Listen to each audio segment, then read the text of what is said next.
Bueno, vamos a empezar la grabación del tema 5 de la asignatura de psicología. Vamos a tratar el tema del estrés y la ansiedad.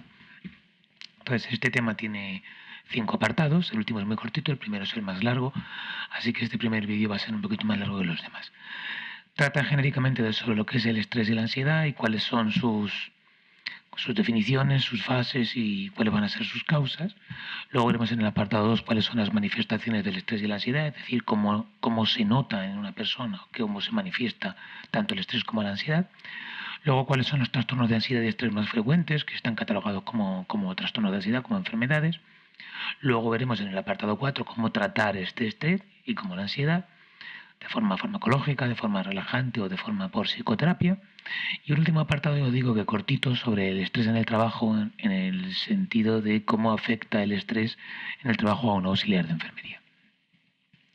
Entonces, el apartado 1 es, vamos a tratar de lo que es el estrés y lo que es la ansiedad y vamos a intentar hacer la diferencia clara para que lo entendamos bien, porque muchas veces lo utilizamos como sinónimos, pero en realidad no son sinónimos. Tenemos que tener muy presente lo que hemos visto en el tema anterior de las emociones para entender lo que es una emoción y entonces entenderemos mejor lo que es la ansiedad.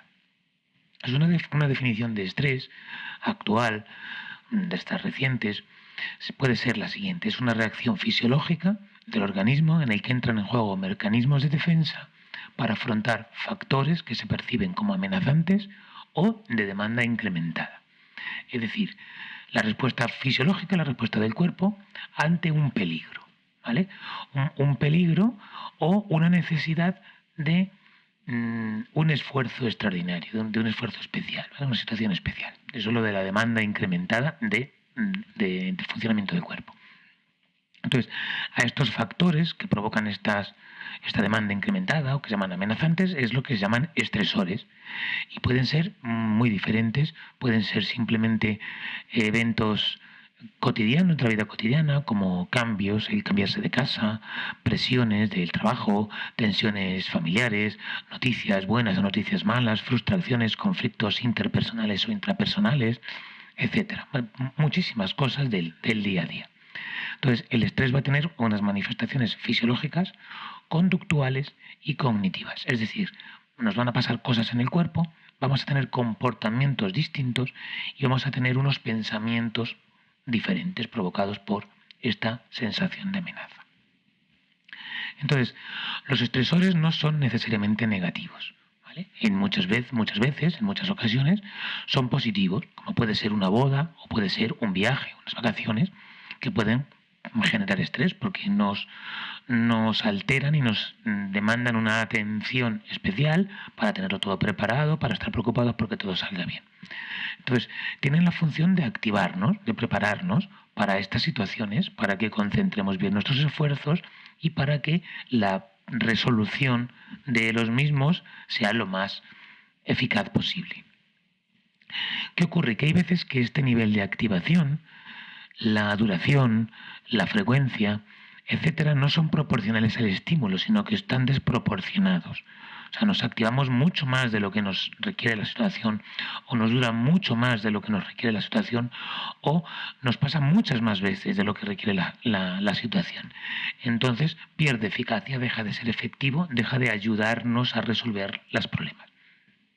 Entonces, según cómo se perciba el estrés, podemos vivirlo de dos formas diferentes que son opuestas entre sí.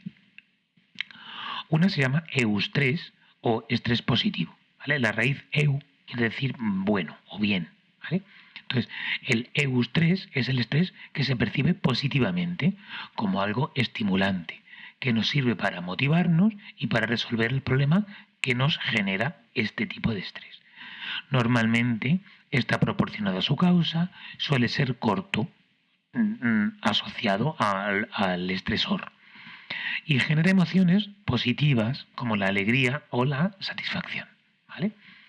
Un ejemplo es el que provoca una competición deportiva, estar preocupados, estar emocionados, estar estresados porque nos toca salir a un partido, por ejemplo, o un viaje, o el nacimiento de un hijo. Estos son estresores que nos provocan una reacción de estrés que percibimos como positiva. Pero luego está también el que se percibe negativamente, que es el que se llama distrés. o estrés negativo. Es decir, se percibe como algo desagradable que nos provoca malestar y agotamiento.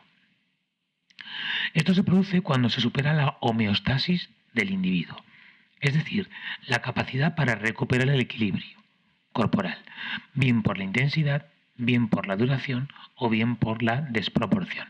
¿Vale?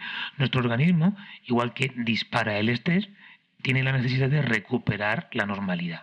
¿Vale? Esto es lo que se llama la homeostasis, el mantenimiento de unas condiciones corporales equilibradas. ¿Vale? Se puede vivir la homeostasis, tiene que ver con muchísimas cosas, como el control de agua o el control de iones o la tensión arterial.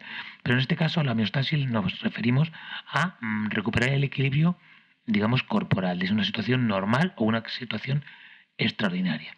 Entonces, cuando se supera esta capacidad para recuperar la normalidad, es cuando se empieza a generar una emoción negativa, como puede ser la tristeza o el miedo. ¿Vale? El miedo, que lo vamos a relacionar cuando hablamos de cuestiones psicológicas, lo vamos a llamar ansiedad. Un ejemplo es la enfermedad. Una enfermedad nos genera un estrés. Nos genera un estrés casi siempre negativo, porque lo percibimos como peligroso y además muchas veces nos provoca una tristeza, una ansiedad, algo desagradable. Entonces, ante el estrés y la ansiedad, el organismo responde de una determinada manera, ¿vale? Entonces, la respuesta ante el estrés se suele clasificar en 3 etapas o en 3 fases, ¿vale? Que es lo que el patrón que se denomina síndrome general de adaptación. Y tiene estos tres estadios, estas 3 fases, estas 3 partes. La respuesta de alarma, la respuesta de resistencia y la fase de agotamiento, que las iremos viendo ahora de una en una, ¿vale? Entonces, según el organismo detecta el estímulo estresante, se produce una activación del organismo que lo prepara para la defensa, el ataque o la huida. Esto es lo que se llama la fase de alarma. Entonces, a nivel corporal se libera cortisol y adrenalina, que son unas hormonas y unas neurohormonas que conllevan la concentración del flujo sanguíneo en los músculos y agudizan los sentidos. Nos preparan para correr, nos preparan para pelearnos, ¿vale? Para defendernos. Se nos agudizan los sentidos, se dilatan las pupilas, percibimos mucho mejor los ruidos, estamos alerta, en una fase de alarma.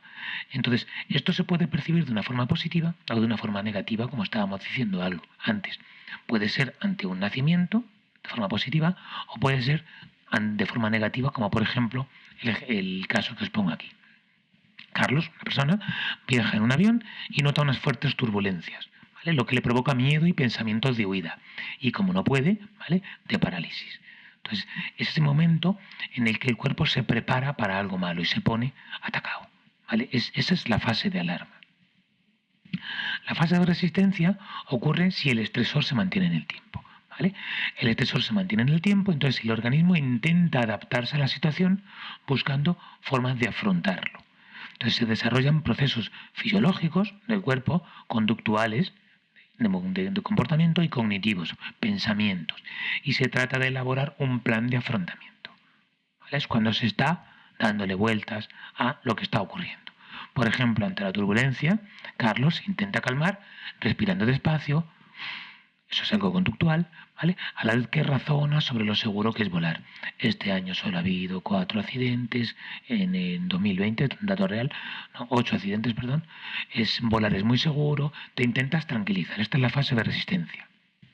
Esto tiene un tope, ¿vale? Tiene un momento en el que se puede o resolver bien o resolver mal. La fase de agotamiento es cuando no hay buenas estrategias de afrontamiento y con la fase anterior no resolvemos el problema. Entonces la resistencia se puede acabar y hacer que los niveles de activación desciendan drásticamente, apareciendo trastornos fisiológicos, psicológicos o psicosociales que pueden ser temporales o pueden hacerse crónicos, ¿vale? Por ejemplo, Carlos, tras este aterrizaje de este vuelo tan accidentado, desarrolla un miedo intenso a volar y no se vuelve a acercar al avión. Incluso tiene sueños recurrentes con el avión, ¿vale? Es lo que os decía antes, las 3 fases. La respuesta de alarma, el nivel de resistencia aumenta, ¿vale?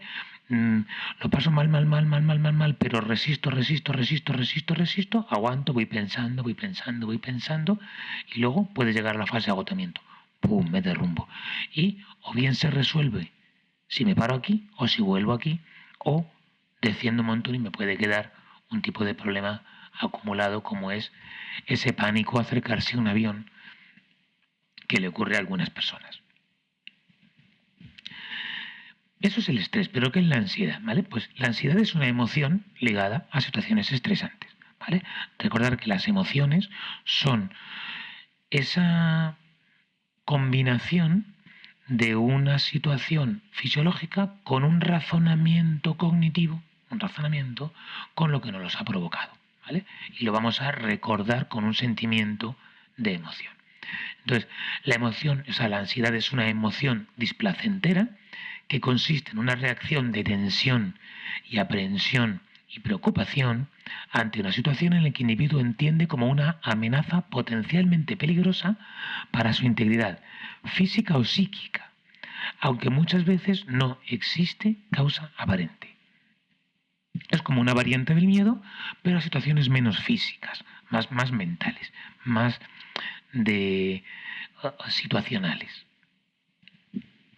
Al ser una emoción, no a una respuesta fisiológica normal, sino a ser una emoción, entonces va a tener una componente cognitiva que va a generar un sentimiento. Con lo cual, ese sentimiento de la ansiedad es lo que nos va a almacenar en la memoria emocional y vamos a tener luego problemas recurrentes con él o no. ¿Vale? Veremos que hay distintos tipos de ansiedad. Entonces, la ansiedad de hecho no es necesariamente perjudicial. ¿Vale? Como todas las emociones, han desempeñado un papel vital en nuestra evolución. O sea, el sentir miedo ante unos aullidos de globo, pues han salvado más vidas que han creado problemas psicológicos. ¿Vale? Pero a veces pierde su función útil y nos provoca un malestar que puede convertirse en una enfermedad porque puede cronificarse o ser muy intensa. Entonces, según esta utilidad, si tiene la utilidad o no tiene la utilidad, se distinguen dos tipos de ansiedad. La ansiedad adaptativa o ansiedad normal, que es cuando la relación entre el estresor, entre la causa, y la ansiedad, el efecto, ¿vale? Son proporcionales en duración e intensidad. ¿Vale? Yo tengo un miedo, una situación de amenaza real y tengo una ansiedad que cuando se va la situación de amenaza, la ansiedad desaparece. ¿Vale?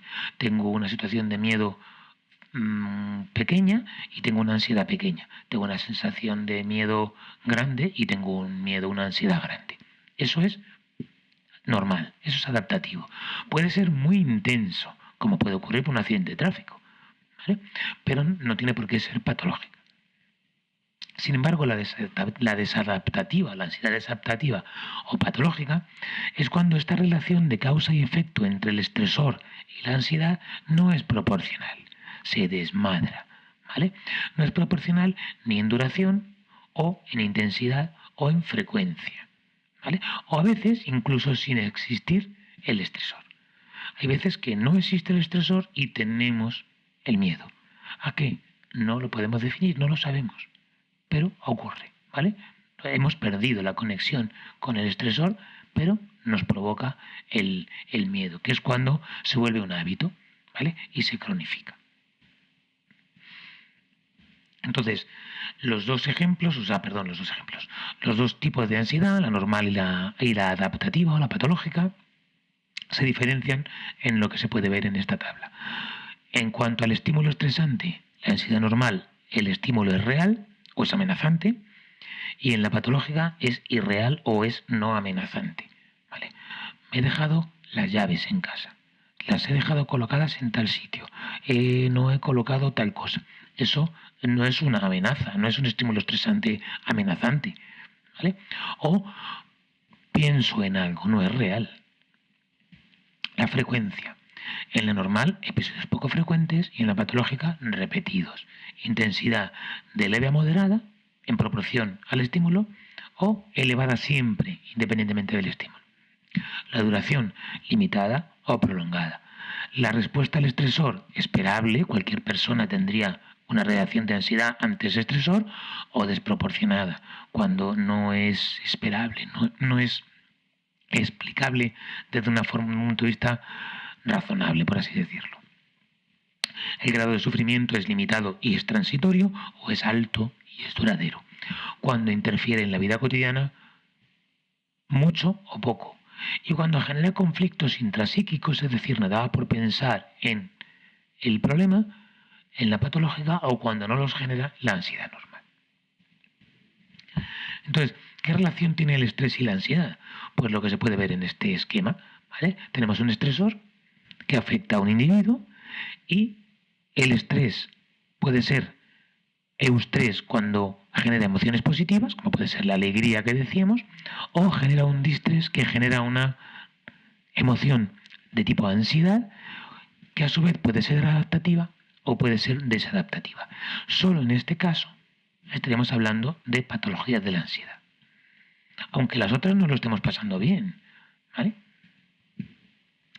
Entonces, ¿cuáles son las causas del estrés y la ansiedad? Bueno, pues van a ser muy variadas.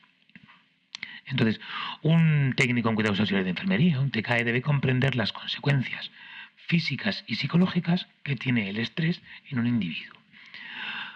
Para ello, tiene que ser capaz de detectar y tratar las consecuencias del estrés en un organismo, ¿vale? De ser capaz de darse cuenta cuando un paciente está sometido a un estrés y ser capaz de ayudar en la situación, y además intentar prevenir al individuo, ¿vale?, del estrés y de sus consecuencias sobre la salud y su bienestar, tenerle informado, tenerle ayudado, proporcionarle las herramientas suficientes para que pueda ayudarse o alguien pueda ayudarle. Entonces, ¿qué es lo que provoca ansiedad? Pues situaciones en las que el individuo percibe amenaza y son dependientes de su tolerancia. Es decir, hay personas que responden mejor a las amenazas y individuos que responden peor a estas amenazas. Por eso dice que depende de su tolerancia.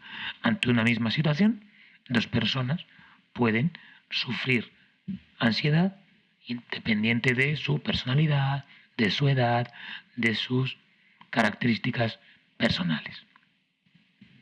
Entonces, por ejemplo, situaciones de peligro físico generan ansiedad en las que peligra la supervivencia de la persona, o su integridad física, un atraco, un accidente, una enfermedad, ¿vale? Esas serían un tipo de causa. Otro tipo de causa, situaciones de evaluación. ¿Qué es eso? Pues son situaciones en las que el individuo se siente evaluado, de manera que puede ser evaluado, juzgado de forma positiva o negativa por otras personas. Por ejemplo, hablar en público, o hacer exámenes, o hacer entrevistas, ser observado, supervisado, tener que tomar decisiones también. Porque tú tienes que tomar una decisión, en el caso de que tengas unos empleados, por ejemplo, tu decisión va a ser evaluada. Entonces, eso estresa porque te puedes equivocar. ¿Vale? Situaciones de amenaza interpersonal o social. Son similares a las anteriores, pero más cara a cara. ¿Vale? Más individuo a individuo. Tener una conversación a solas con una persona del otro sexo, con el que has quedado, una cita, ir a una reunión social en la que te presentan a gente nueva, ¿vale? Eso también es una situación generadora de ansiedad.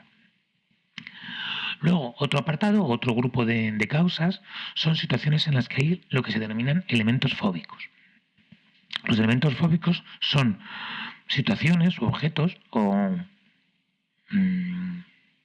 animales, ¿vale?, que generan un miedo desproporcionado a la peligrosidad real, ¿vale?, y que para otras personas les puede parecer hasta ridículo. Viajar en avión, animales inofensivos como las arañas o como las polillas, aglomeraciones, espacios cerrados, ¿vale? Todo eso generan ansiedad en determinadas personas. Situaciones ambiguas y novedosas que resultan desconocidos porque falta experiencia, ¿vale? Cuando vas a tener un hijo, ¿vale?, puedes tener una ansiedad, si se prolonga, una ansiedad negativa, bastante larga. Una herencia, recibir una herencia, no sabes cómo funciona, no sabes qué hacer, te preocupa y te inquieta, ¿vale? No obligatoriamente es una patología, hablamos de situaciones que causan estrés y ansiedad. Otro grupo serían situaciones en las que el individuo percibe pérdida de control sobre los resultados de lo que está haciendo, sobre su ansiedad, sobre su conducta, cuando cree que no va a poder controlar la situación. Otro grupo de afecciones o de situaciones o de causas de estrés serían cualquier situación cotidiana en la que el individuo está pensando cosas amenazantes o que puede tener condiciones negativas, consecuencias negativas para esta persona. Por ejemplo, intentarse dormir, ¿vale? Trabajar, estudiar, irse de vacaciones. Son situaciones que por lo general no generan estrés ni ansiedad a nadie, pero hay veces que sí, ¿vale? Si estás durmiendo mal, empiezas a pensar, verás, otra vez no me voy a dormir, y eso mismo te genera una intranquilidad que te dificulta dormir y estás dando tú mismo la causa a la consecuencia y se entra en un ciclo del que es difícil a veces salir. ¿Vale? Entonces, como ejemplo, una forma de evaluar el nivel de estrés es esta tabla, esta escala de acontecimientos vitales de Holmes y Wright, que hicieron en 1976, que son una serie de acontecimientos vitales que se puntúan con un determinado valor y que sumados todos los que has tenido en los últimos 12 meses te da un valor que, en función de si está por encima de 300, por debajo de 150 o entre medias, tienes un riesgo bajo, un riesgo medio o un riesgo alto de sufrir una enfermedad relacionada con el estrés. Por ejemplo, si se muere tu cónyuge, acabas de salir de la cárcel y te jubilas, ¿vale? O eres alcohólico, ¿vale? Empiezas a sumar cosas de estas y sale más de 300 en un año, pues la probabilidad de tener estrés es muy alta. Sin embargo, si no te pasa nada de esto, pues la probabilidad de que tengas un problema relacionado con el estrés pues es relativamente baja, ¿vale? Lo podéis leer, hay cosas muy estresantes, muerte de cónyuge, divorcios, separaciones y cosas muy leves, navidades, vacaciones, cambios de hábitos alimentarios, pero si los juntas, ¿vale? Puede dar lugar a una situación en la que tu cuerpo esté sometido a muchos estreses pequeños que hagan que desarrolles enfermedades relacionadas con el estrés porque superas la capacidad de regulación de tu organismo. Además de estas causas anteriores, hay otra concreta que es la enfermedad, ¿vale? La enfermedad se percibe como situación de peligro y por lo tanto es una fuente de estrés y de ansiedad. ¿Qué factores estresantes, cómo influye la enfermedad? Pues por cuestiones físicas, como su gravedad, el dolor, la medicación, las pruebas diagnósticas y terapéuticas, a nivel psíquico, la vulnerabilidad, el aislamiento, culpabilidad, ira, tener que tomar decisiones, cambiar de hábitos, y a nivel social el significado de la enfermedad, la influencia en la vida familiar, social y laboral, todo esto puede dar lugar a que aparezca un estrés y una ansiedad. Si yo tengo un catarro que ni es grave, ni me aísla, ni siento culpa, ni significa nada negativo, pues no me estresa. Pero claro, si soy pianista, me rompo una mano de forma irreversible, que encima me duele, y me siento culpable porque ha sido yéndome a esquiar, y encima me influye en la vida social y laboral, pues me va a generar un estrés pues, muy importante y probablemente un trastorno de ansiedad. Entonces, esta capacidad generadora de ansiedad de la enfermedad, esta capacidad estresora que tiene la enfermedad, aumenta con la hospitalización, por la despersonalización, por la dependencia, porque las pruebas son siempre más agresivas, porque están los enfermos de al lado, tengo que compartir, hay ruidos, hay olores, hay horarios extraños de comidas, hay comidas que no nos gustan, todo eso lo aumenta, ¿vale? Lo multiplica por un poquito. Y más aún si hay posibilidad o necesidad de cirugía, porque puede salir bien o puede salir mal, porque tengo un tiempo preoperatorio, tengo un tiempo de recuperación que va a intervenir, a interferir en mi vida normal, y porque puedo tener antecedentes personales y antecedentes familiares que sean positivos o que sean negativos, lo cual agravará la situación.